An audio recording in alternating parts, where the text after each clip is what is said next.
오늘 우리가 드린 찬양 중에 그 스바냐 3장 17절로 이루어진 그 찬양이 있습니다. 너의 하나님 여호와가 너희 가운데 계시니 그는 구원을 베푸실 전능자시라. 그가 너로 말미암아 기쁨을 이기지 못하시며 너를 잠잠히 사랑하시며 너로 말미암아 즐거이 부르며 기뻐하리라. 라는 이 주옥 같은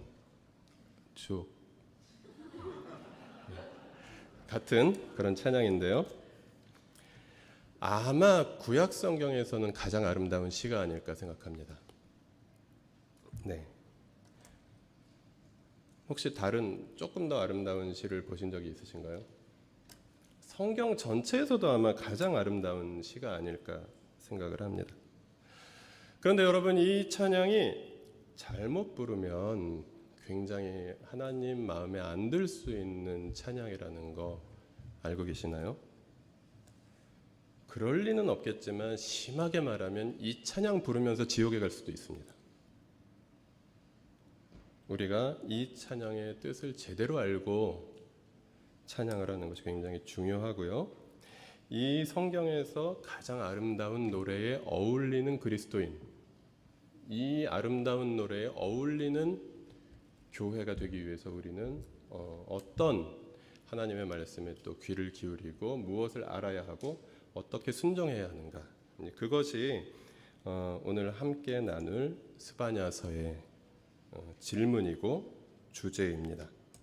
적어도 이 찬양은 우리가 일단 이 찬양을 들으면 마음이 뿌듯해지잖아요. 하나님이 나를 사랑하신대요. 하나님이 나를 너무너무 기뻐하신대요. 이러면서 마음이 막 뿌듯해지는데 그냥 그런 어떤 감정적인 위로가 되어서는 안 되는 찬양이라는 거 좀 기억하면서 시작했으면 좋겠습니다. 잘못하면 우리 영혼의 환각제가 될 수도 있는 찬양인데 제대로 드리면 참된 신앙 고백으로 드릴 수 있는 찬양이다 라는 것을 기억하면서 그러면 이 찬양을 드리는 공동체는 이 찬양에 어울리는 백성들이 되기 위해서 무엇이 필요한가? 그것이 이 찬양은 스바냐 3장에 들어있고 스바냐 1, 2장을 우리가 제대로 좀 묵상해 보면 이 찬양이 어떤 맥락에서 지어진 그런 시로 이루어진 찬양인가를 좀 생각해 볼 수 있습니다. 그래서 우리는 그 아름다운 노래를 닮아가는 사람들, 단지 노래를 부르는 사람들이 아니라 이 아름다운 노래를 닮아가기 위해서 어떻게 해야 할 것인가, 그리고 이 시대의 스바냐 공동체가 되기 위해서 우리는 어떻게 해야 할 것인가를 생각해보는 시간을 가지도록 하겠습니다. 먼저 이 시대의 스바냐 공동체는 올바른 신학과 신앙을 추구하는 공동체가 되어야 한다고 스바냐 선지자는 말하고 있습니다.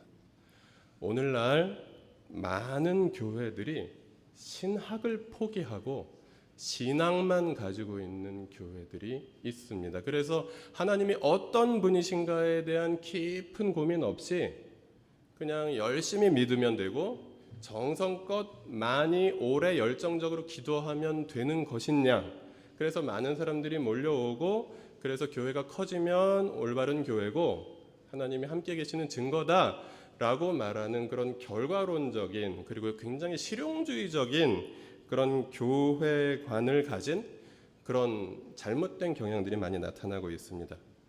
또한 어떤 교회들은 신학이 너무 앞서서 기독교 신앙 공동체에 있어야 하는 사랑이 거의 느껴지지 않는 그런 교회들도 많이 있습니다. 이것은 진보적인 교회에도 있을 수 있고 보수적인 교회에도 있을 수 있습니다. 진보적인 교회에서는 어떤 투쟁하는 것에 함몰되는 경우가 있고요. 보수적인 교회에서는 신학적인 정합성, 그것이 어느 선생님께서 말씀하신 말씀에 합당하냐, 거기에 집중하는 그런 교회들도 있다라는 것입니다. 그래서 신학과 신앙이 올바로 균형 잡힌 그런 공동체가 되는 것이 굉장히 중요한데, 스바냐서는 구약 성경에서도 굉장히 짧은 책 중에 하나인데, 그런데 이 스바냐서에서는 우리가 그리스도인으로서 알아야 하는 올바른 신앙이, 그리고 올바른 신학이 풍부하게 드러나는 그런 예언서이기도 합니다. 그리고 이 스바냐서를 통해서 우리가 만날 수 있는 그런 가장 두드러지는 사상은 여호와의 날이라는 사상입니다. 스바냐서에서는 10번도 넘게, 이 3장밖에 안 되는 짧은 책에서 10번도 넘게 그날이 오면, 그날에는, 혹은 그때에는 이라는 표현이 반복되면서 강조되고 있습니다. 지면 관계상 2절만 실었는데요. 같이 14절 15절만 함께 읽겠습니다. 여호와의 큰 날이 가깝도다. 가깝고도 빠르도다. 여호와의 날의 소리로다. 용사가 거기서 심히 슬피 우는도다. 그날은 분노의 날이요 환난과 고통의 날이요 황폐와 패망의 날이요 캄캄하고 어두운 날이요 구름과 흑암의 날이요. 이 여호와의 날이라는 사상은 구약과 신약을 이어주는 매우 중요한 연결점이 되는 사상입니다. 간단하게 말씀드리면 이 세상에 하나님께서 오신다는 사상입니다. 이 세상에 하나님으로 오신 분이 예수님이라는 것을 우리 그리스도인들은 다 알고 있죠. 근데 구약의 백성들은 우리처럼 명확하게 알지는 못했습니다. 그러나 그날이 올 것이다, 그날이 오면 이러면서 그날을 소망하는 사람들이었다라는 것이죠. 그런데 그 사상이 풍부하게 들어있는 것이 스바냐서이고, 그래서 스바냐가 구약 성경의 뒷부분에 있으면서 신약과 사상적으로 연결성을 굉장히 가지고 있으면서 동시에 구약의 복음에 해당하는 말씀이 2장 3절에 들어 있습니다.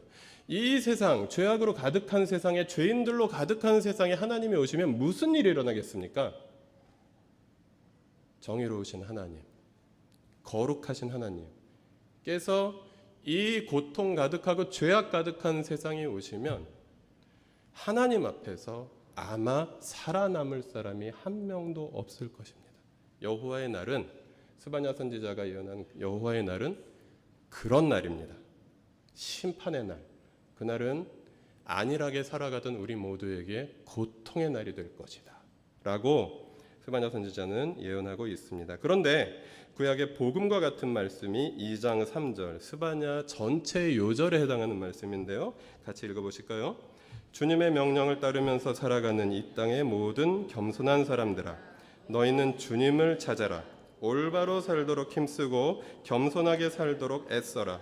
주님께서 진노하시는 날에 행여 화를 피할 수 있을지도 모른다. 모든 사람이 예외 없이 범죄하여 하나님 앞에서 속속들이 썩어 있는 이 세상에 하나님이 오시는 날 떳떳하게 하나님을 맞이할 수 있는 사람이 물론 없으나, 그러나 이 땅에 겸손한 사람들이 주님을 찾고 올바로 살도록 힘쓰고 겸손하게 살도록 애쓸 때 그는 혹시 심판을 면하고 구원을 받을지도 모르겠다, 그날에 라고 스바냐 선지자는 말하고 있습니다. 이 패턴, 진노의 날이 온다, 그런데 주님을 찾고 겸손하게 살고 애쓰면 화를 피할 수 있을지도 모른다 라는 이 패턴이 예수님께서 마가복음에서 사역을 시작하시면서 선포하신 하나님 나라 복음의 요약, 마가복음 1장 15절에 거의 그대로 나타나고 있습니다. 마가복음 1장 15절 같이 읽어보실까요? 때가 찼다. 하나님의 나라가 가까이 왔다. 회개하여라. 복음을 믿어라. 이 회개하여라라는 예수님의 명령을 스바냐 선지자는 이렇게 표현했죠. 같이 읽어볼까요? 주님을 찾아라. 올바로 살도록 힘쓰고 겸손하게 살도록 애써라.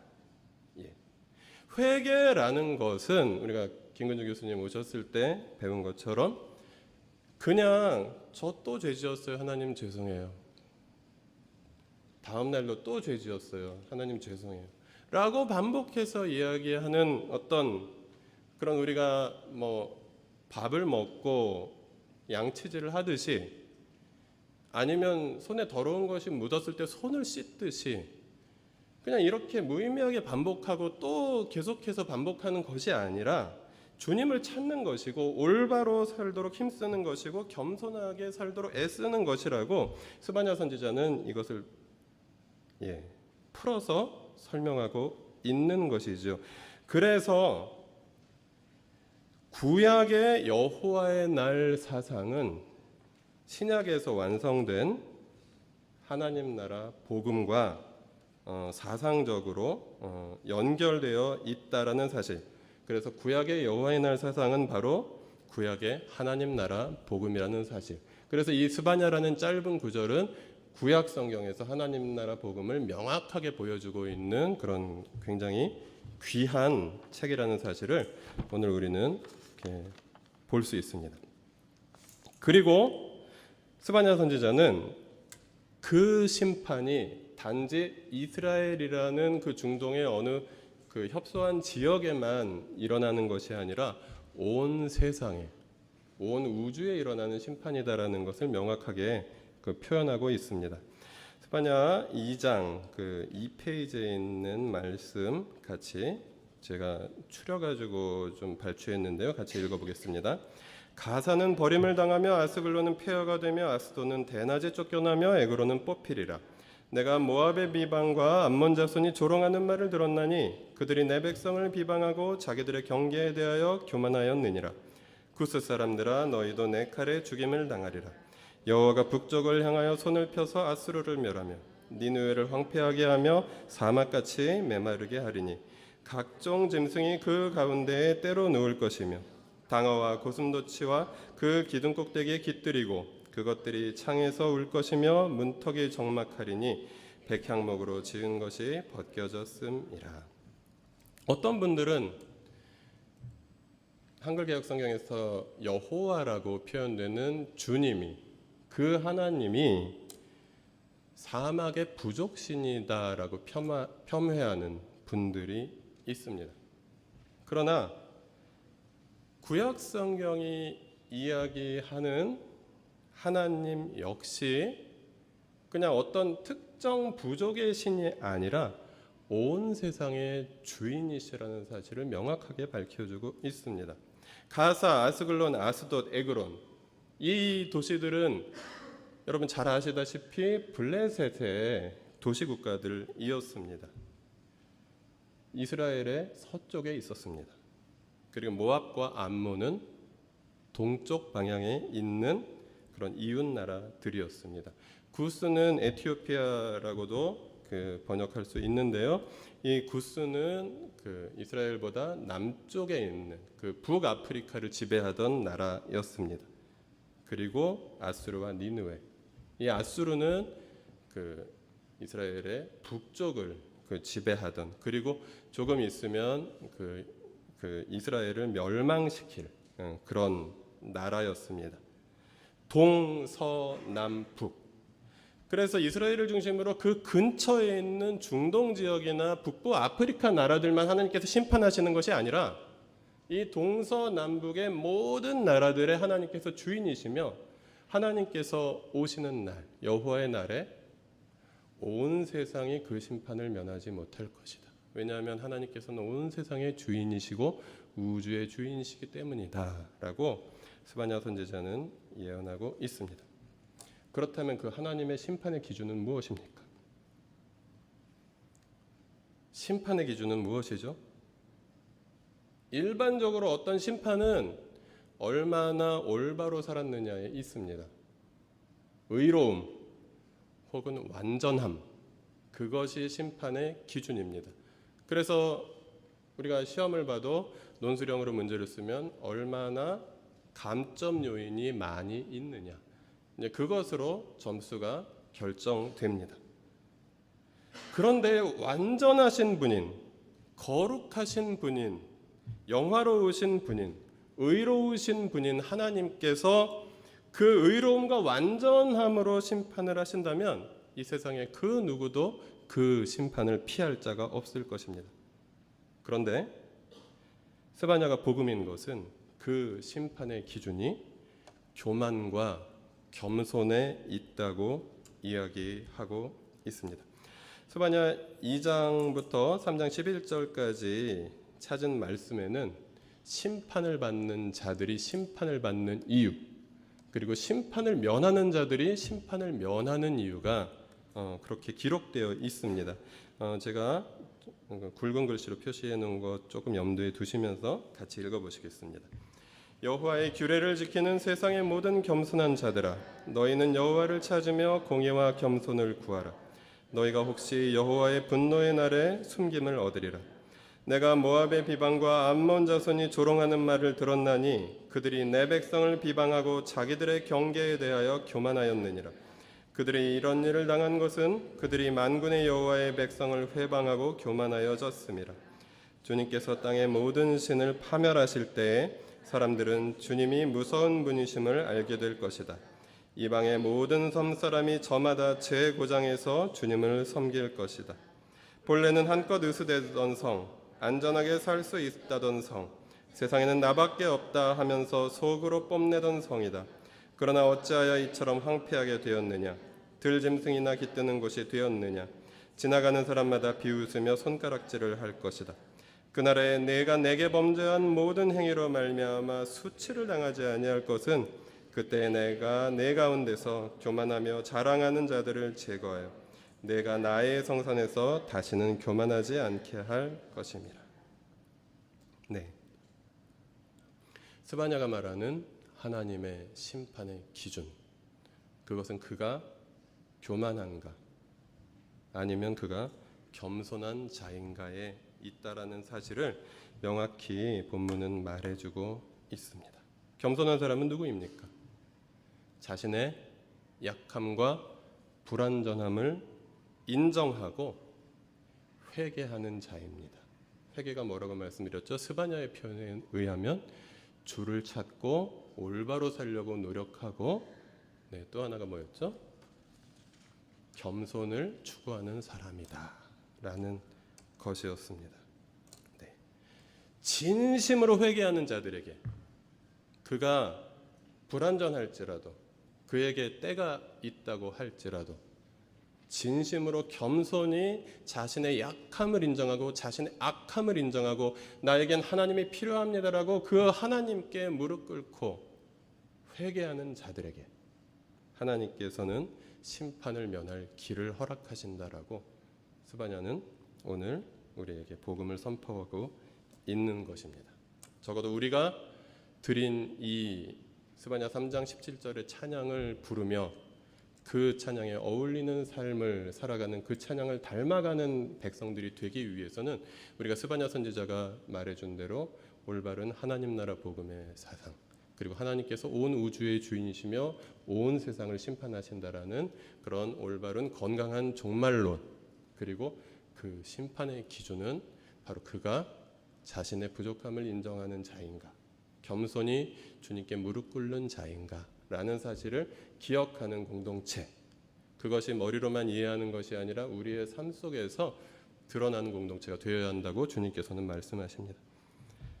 두 번째로 스바냐 선지자는, 그리고 우리가 스바냐 선지자를 따르는 그런 그 가르침을 받으며 주님을 따르는 백성들이 되기 위해서는 올바른 교회와 정의로운 세상을 추구하는 공동체가 되어야 한다고 스바냐 책은 말하고 있습니다. 그래서 이 스바냐라는 책은 역사 속에서 거룩을 추구하는 공동체를 우리에게 가르칩니다. 이 스바냐서에는 우리가 스바냐 3장 17절 이 찬양을 드리면서 생각하는 그런 어떤 마음의 평안, 아니면 개인적인 해탈, 이런 것들을 추구하는 종교가 설 자리가 없다라는 것입니다. 개인의 해탈과 마음의 평안만을 추구하는 종교는 죄송하지만 기독교가 아닙니다. 그것은 저 남방 소승불교입니다. 우리는 영원하신 하나님, 온 세상을 다스리는 하나님을 함께 섬기는 그런 사람들이고, 그 하나님께서는 역사 속에서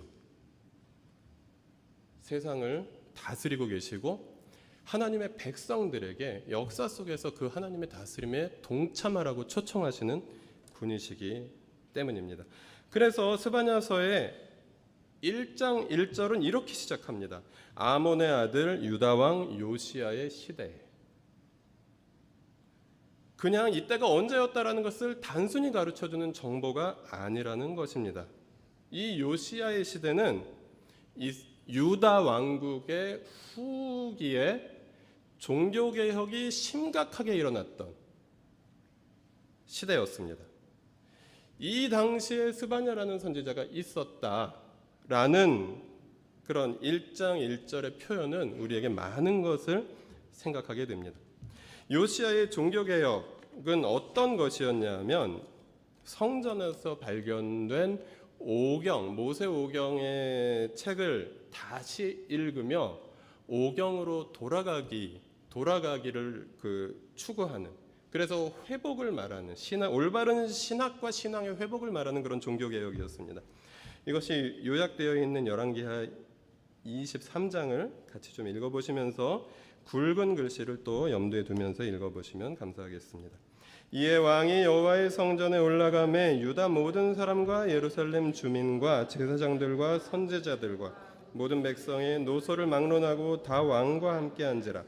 왕이 여호와의 성전 안에서 발견한 언약책의 모든 말씀을 읽어 무리의 귀에 들리고 옛적의 유다 왕들이 세워서 유다 모든 성읍과 예루살렘 주위의 산당들에서 분향하며 우상을 섬기게 한 제사장들을 폐하며 또 바알과 해와 달과 별대와 하늘의 모든 별에게 분향하는 자들을 폐하고 요시야가 또 유다 땅과 예루살렘에 보이는 신접한 자와 점쟁이와 드라빔과 우상과 모든 가증한 것을 다 제거하였으니 이는 대제사장 hil기야가 여호와의 성전에서 발견한 책에 기록된 율법의 말씀을 이루려 함이라. 네, 이 말씀을 염두에 두면서 스바냐 2장 4절부터 6절 같이 읽어보실까요? 3페이지에 있습니다.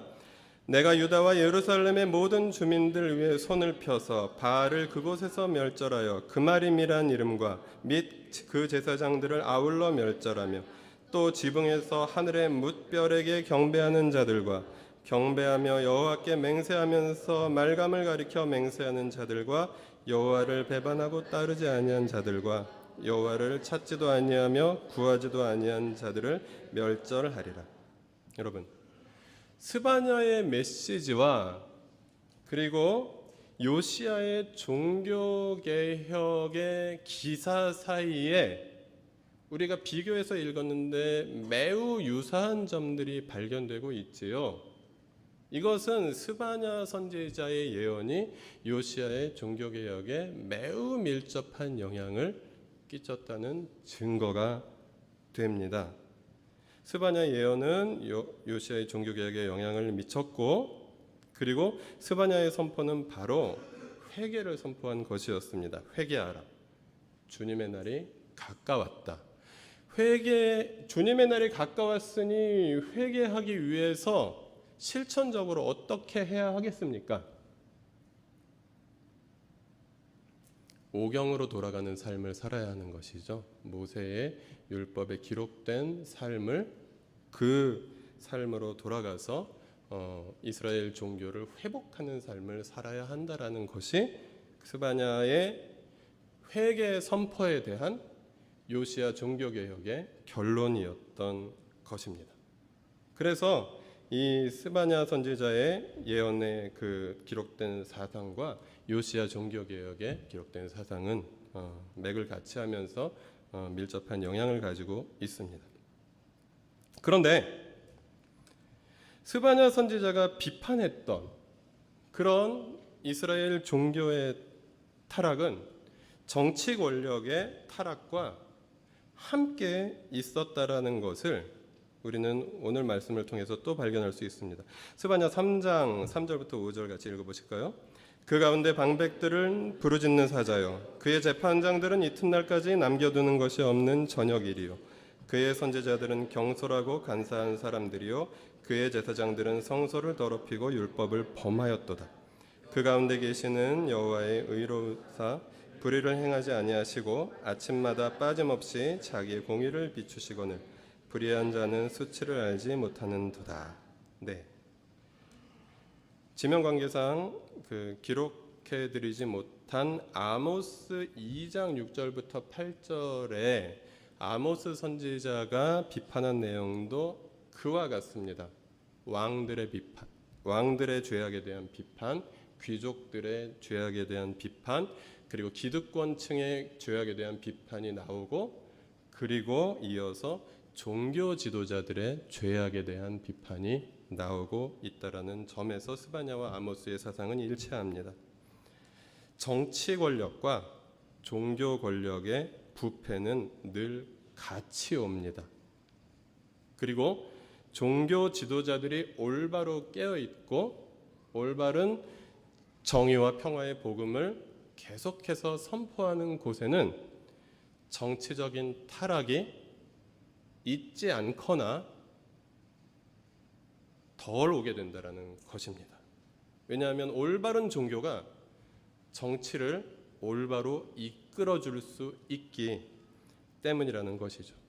그러나 우리의 역사를 통해서 우리가 살펴볼 때 친일파의 득세와 그리고 기독교의 어떤 배교, 신사참배 이런 것들은 함께 있었습니다. 오늘날도 마찬가지죠. 2016년 현재의 제가 무슨 대통령 이야기를 하거나 그러려고 하는 것이 아닙니다. 국민들이 혐오하는 대상 중에 종교를 혐오하는 것과 정치를 혐오하는 것에 우열을 가릴 수 없다라는 것. 이것은 이 시대의 종교가 올바른 종교의 역할을 적어도 구약 성경이 말하고 있는 그런 올바른 예언자적인 역할을 해주지 못하고 있다라는 것을 반증합니다. 스바냐라는 올바른 선지자가 있었을 때 그 선지자의 올바른 복음 선포는, 심판 선포는 요시야의 종교 개혁을 추동해내는 그런 원동력이 되었다라는 것입니다. 그러나 오늘날의 이 한국에 많이 있는 그런 대형 교회들과 그리고 그곳에서 또 대표적인 역할을 감당하고 있는 그런 종교 지도자들에게 그런 올바른 그런 하나님 나라 사상에 입각해서 정치권을 올바르게 이끌어주려는 그러한 노력들이 과연 있는가? 아니면 그냥 적당하게 타협하면서 그냥 그 타협의 열매들을 즐기고 있는가? 그것을 심각하게 돌아보아야 한다는 말씀입니다. 그리고 재미있는 것은 스바냐 선지자의 예언은 굉장히 종말론적이라는 것입니다. 그런데 우리가 흔히 종말론이라고 오늘날 생각하면 굉장히 종말론이라는 주제는 현실 도피적인 주제입니다. 이 세상이 어려우니까 저 멀리 내세를 바라보게 하는 것이 오늘날 이 한국 사회에 퍼져 있는 종말론입니다. 스바냐의 종말론은 굉장히 현실 참여적이고 사회 개혁적인 종말론이라는 것을 우리는 생각해 볼 수 있습니다. 스바냐 2장 3절 다시 읽어보실까요? 여호와의 규례를 지키는 세상의 모든 겸손한 자들아, 너희는 여호와를 찾으며 공의와 겸손을 구하라.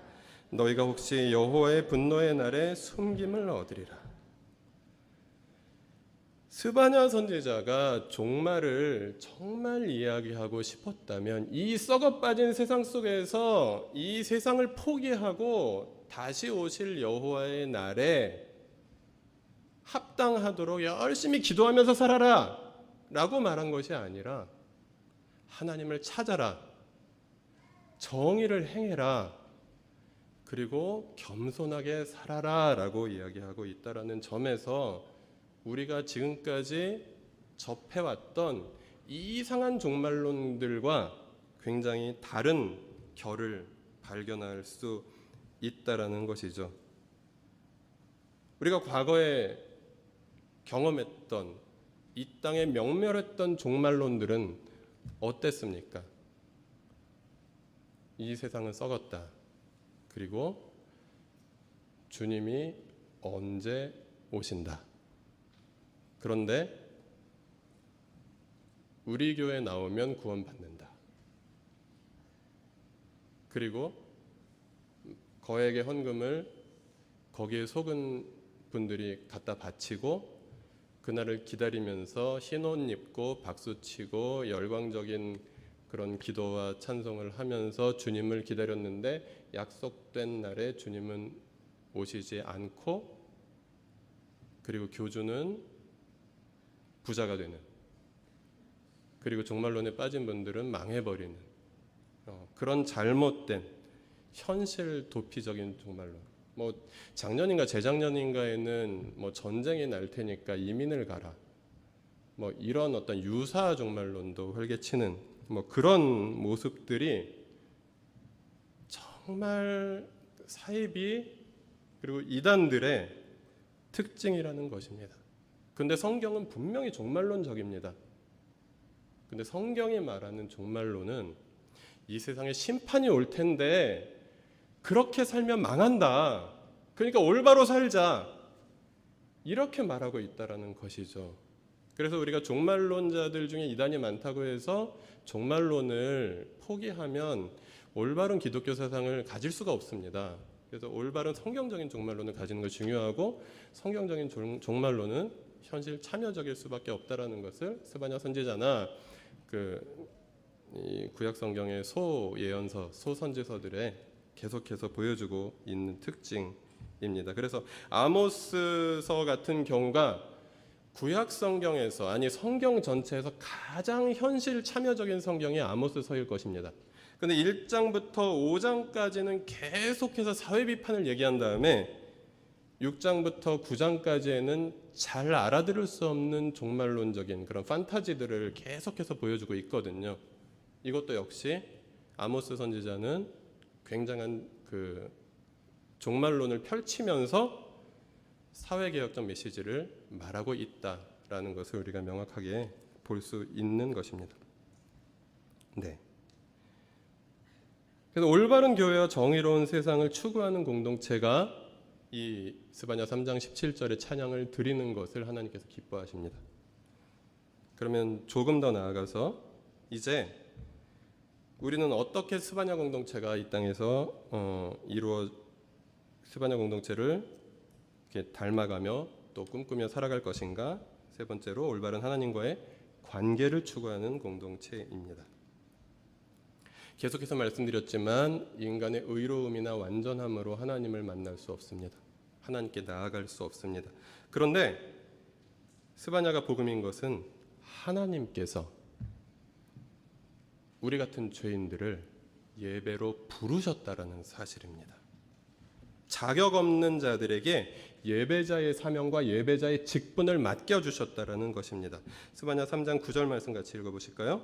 그때 내가 여러 백성의 입술을 깨끗하게 하여 그들이 다 여호와의 이름을 부르며 한 가지로 나를 섬기게 하리니. 우리가 하나님을 우리의 부족하고 그리고 때 묻은 입술로 찬양할 수 있게 해주신 바로 그분이 하나님이신데, 그것은 그냥 우리가 하면 좋고 안 하면 그만인 것이 아니라 우리에게 하나님께서 주신 명령이시며, 우리가 입술이 부정해서 하나님을 올바로 찬양할 수 없는데 우리의 입술을 깨끗하게 해주신 하나님, 세번역 성경에는 우리의 입술을 씻어주신 하나님, 그래서 우리가 감히 그분의 영광을 찬양할 수 있게 해주신 하나님, 그분을 바라보는 예배 공동체가 되어야 한다라고 스바냐 선지자는 이야기합니다. 이어지는 10절 말씀 4페이지에 있습니다. 같이 읽어보실까요? 내게 구하는 백성들 곧 내가 흩은 자의 딸이 구스강 건너편에서부터 예물을 가지고 와서 내게 바칠지라. 그런데 내가 하나님을 예배하는 예배자로 부름 받았는지 안 받았는지 어떻게 압니까? 자비로우신 하나님께서 내게 구하는 백성들, 나에게 오는 백성들, 나를 찾는 백성들은 아무도 거절하지 아니하고 내가 받아주겠다라고 명령하셨기 때문에 우리는 이 말씀을 근거로 하나님께 나아갈 수 있다는 것입니다. 주님을 구하는 모든 자를 거절하지 아니하고 받아주시는 그분, 우리에게 예배를 맡겨주셨으며 우리에게 예배를 허락하신 그분께 우리가 스바냐의 말씀을 근거로 해서 나아갈 수 있는 것입니다. 그런데 그 사람들은 바로 하나님께서 남기신 자들입니다. 스바냐 3장 12절 13절 읽겠습니다. 내가 곤고하고 가난한 백성을 내 가운데 남겨두리니 그들이 여호와의 이름을 의탁하여 보호를 받을지라. 이스라엘에 남는 자는 악을 행하지 아니하며 거짓을 말하지 아니하며 입에 거짓된 혀가 없으며 먹고 누울지라도 그들을 두렵게 할 자가 없으리라. 스바냐 선지자는 하나님께서 곤고하고 가난한 백성을 남겨두시겠다라는 그런 사상을 펼치고 있습니다. 곤고하고 가난한 백성들, 그들은 하나님을 의지할 수밖에 없는 겸손한 자들이었습니다. 그들이 여호와의 이름을 의탁할 때에 하나님께서는 그들을 보호하겠다라고 약속하고 있습니다. 그래서 그들은 하나님께서 깨끗이 씻어주시며 하나님께서 받아주시는 자들이기 때문에 그들은 악을 행하지 아니하게 된다. 거짓을 말하지 아니하게 된다. 입에 거짓된 혀가 없다. 그리고 먹고 누울지라도, 이 먹고 누울지라는 표현은 외적의 침입을 경계할 필요가 없는 상태, 편안하게 하나님의 품에 의지해서 누워 있을 때에 그들을 두렵게 할 자가 없으리라. 그래서 곤고하고 비참한 사람들을 하나님께서 남기셔서 그들을 정의롭게 하시고 그들이 하나님을 의지할 때 진정한 평화를 누리게 하시겠다라는 약속을 스바냐 선지자는 하나님의 신탁에 의거해서 우리에게 말씀하고 있습니다.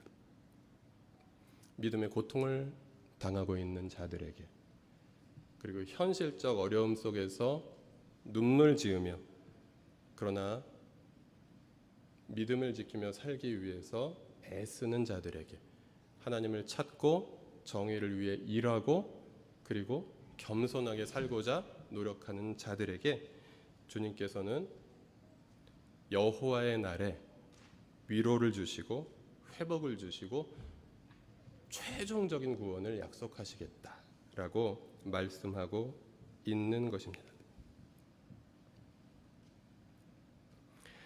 이제 오늘 우리가 함께 드렸던 찬양의 가사를 한 번 더 스바냐 3장 17절 말씀, 설교에 있는 말씀으로 천천히 같이 다시 한번 읽어보겠습니다. 너의 하나님 여호와가 너의 가운데 계시니 그는 구원을 베푸실 전능자이시라. 그가 너로 말미암아 기쁨을 이기지 못하시며 너를 잠잠히 사랑하시며 너로 말미암아 즐거이 부르며 기뻐하시리라 하리라. 네. 너는 누구입니까? 이 노래의 너는 누구죠? 그리스도인 개개인입니까? 아니면 그리스도인들입니까? 17절 앞에 있는 말씀을 읽으면 너가 누구인지를 우리는 알 수 있습니다. 같이 16절 읽어보실까요? 그날에 사람이 예루살렘에 이르기를 두려워하지 말라, 시온아 내 손을 늘어뜨리지 말라. 이어서 17절 읽겠습니다. 너의 하나님 여호와가 너의 가운데 계시니 그는 구원을 베푸실 전능자이시라. 그가 너로 말미암아 기쁨을 이기지 못하시며 너를 잠잠히 사랑하시며 너로 말미암아 즐거이 부르며 기뻐하시리라 하리라. 네. 너는 예루살렘입니다. 제가 아닙니다. 지연자매가 아닙니다. 너는 예루살렘입니다. 어떤 예루살렘입니까? 회복된 예루살렘입니다. 이것을 신약에서는 뭐라고 말하죠? 새 예루살렘이라고 말합니다. 요한계시록 21장 2절 3절 같이 읽어보겠습니다. 또 내가 보매 거룩한 성 새 예루살렘이 하나님께로부터 하늘에서 내려오시니 그 준비한 것이 신부가 남편을 위하여 단장한 것 같더라.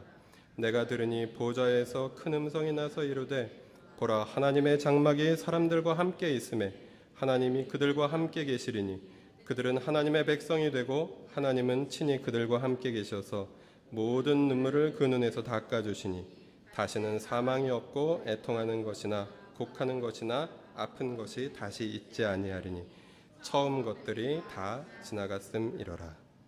스바냐 선지자는 3장 17절에서 우리들 개개인의 곤고한 영혼을 위로하기 위해서 이 주옥 같은 시를 지은 것이 아니라 멀리 주님이 다시 오시는 그날 완전하게 이루어질 새 예루살렘을 바라보면서 그 새 예루살렘을 향하여 이 노래를 부른 것입니다. 요한계시록에도 잘 나타나 있죠. 하나님의 장막이 사람들과 함께 있음에 이 사상이 스바냐 3장 10절에는 너의 하나님 여호와가 너의 가운데 계시니, 그리고 스바냐 3장 17절에 기쁨을 이기지 못하시며 기뻐하시리라. 이 사상은 모든 눈물을 그 눈에서 닦아주시니 다시는 사망이 없고 애통하는 것이나 곡하는 것이나 아픈 것이 다시 있지 아니하리라. 기쁨이 가득할 것이다 라고 요한계시록은 말하고 있습니다. 그런데 하나님 나라 관점에서 볼 때 그렇다면 우리는 이 노래를 부를 수 있느냐? 이 노래는 그럼 우리가 개인적으로 위로를 받아서는 절대로 안 되는 노래냐? 라고 볼 때 최종적인 새 예루살렘의 완성은 저 주님께서 다시 오시는 그날에 우리가 알지 못하는 그 어떤 방법으로 이루어지겠으나, 그러나 예수께서 시작하신 하나님의 나라, 그 나라의 백성된 자들은 이미 시작된 그 나라를 살아가고 있기 때문에 그 이미 예수님께서 시작하신 하나님 나라의 관점에서 이 말씀을 그리스도인들의 공동체에 주시는 말씀으로 이해할 수 있습니다. 그러나 그 말씀이 단지 개인을 토닥토닥 해주시는 말씀이 아니라 우리가 누구인가를 기억하게 해주시는 그런 엄중한 그런 하나님의 심판의 메시지 속에서 나오며, 그 하나님의 심판을 바라보는 우리들에게 주어진 현실을 도피하지 않으며 현실의 악과 맞서 싸우며 정의를 추구하고, 그리고 그러면서도 하나님을 올바로 이해한 것에 가깝다라고 해서 교만하지 아니하고 늘 겸손하게 주님을 높이며, 그리고 공동체 안에서 나보다 남을 낮게 여기며 그렇게 함께 하나님 나라 백성으로 살아가는 자들에게 우리에게 선물하시는 그런 축복의 메시지다, 위로의 메시지다라고 우리가 받을 수 있으면 되겠습니다. 그래서 그 아름다운 노래를 부르는 사람들은 그 아름다운 노래를 닮아가며 그 아름다운 노래에 어울리는 삶을 살아야 하고요. 그 삶을 스바냐 선지자는 하나님을 찾아라, 여기서 예배, 그리고 진리의 말씀, 그리고 정의를 실천해라, 안팎의 변혁, 그리고 겸손히 살아가라. 이 명령에서도 예배, 그리고 진실한 공동체에 대한 메시지를 우리가 발견할 수 있습니다. 어디서 많이 들어보신 이야기죠. 찾는 이 중심, 진실한 공동체, 균형 있는 성장, 안팎의 변혁. 이 삶을 살아가는 자들이 하나님 나라 백성의 공동체다라고 말씀하십니다. 이 말씀과 매우 비슷한 패턴의 또 말씀이 미가 6장 8절에 있고요. 이 말씀을 구약의 황금률이라고 들 합니다. 같이 미가 6장 8절 읽어보겠습니다. 사람아, 주께서 선한 것이 무엇임을 내게 보이셨나니 여호와께서 내게 구하시는 것은 오직 정의를 행하며 인자를 사랑하며 겸손하게 내 하나님과 함께 행하는 것이 아니냐.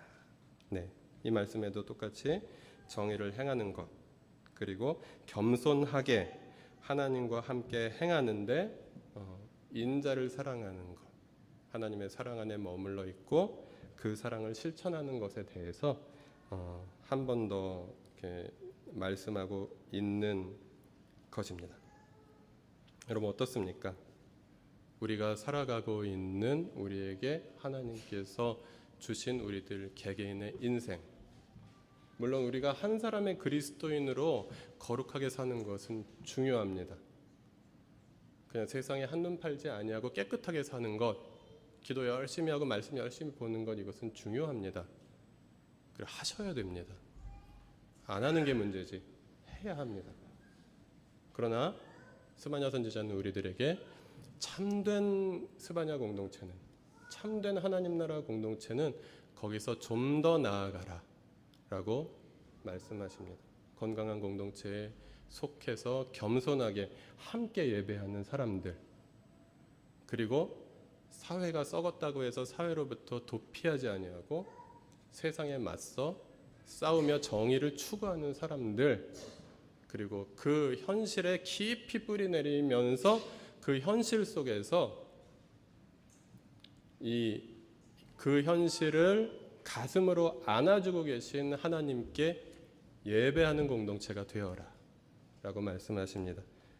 우리가 그 길을 걸어갈 때 하나님께서 우리가 드리는 이 스바냐 3장 17절의 찬양을 기뻐하시고 받아주실 것입니다.